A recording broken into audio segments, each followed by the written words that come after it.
Deputy CM Pawan Kalyan మరోసారి తన మంచి మనసును చాటుకున్నారు. ఇటీవల అందుల ప్రపంచ క్రికెట్ కప్ విజయంలో కీలక పాత్ర పోషించిన captain Deepika deputy CM Pawan Kalyan ను కలిశారు.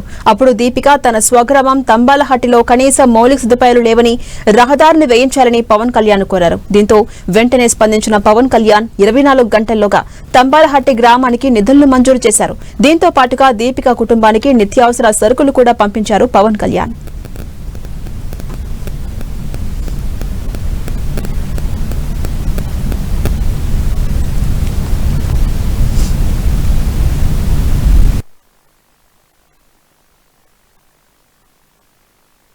కెప్టెన్ ఆ team players captain Deepika TC ఇక్కడ మడకశిర ప్రాంతం నుంచి ఉన్న అమ్మాయి.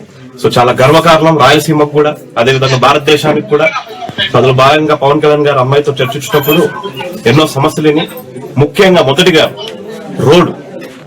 ఆ అమ్మాయి ఒకటే కోరింది, సార్ మాకు అక్కడ రోడ్డు వ్యవస్థ చాలా ఇదిగా ఉంది, మాకు మా ఊరికి వెళ్ళాలంటే రోడ్లు లేవంటే పొద్దున్నే మధ్యాహ్నం సార్ ఆ మాట విన్నారు. విన వెంటనే సాయంకాలంకంతా ఆ రోడ్డు 3.20 లక్షలతో 3,20,00,000తో రోడ్డు కూడా శాంక్షన్ చేసి పనులు కూడా త్వరలోనే మొదలు పెడుతున్నారని చెప్పేసి మీడియా మిత్రులందరికీ తెలియజేసుకున్నారు.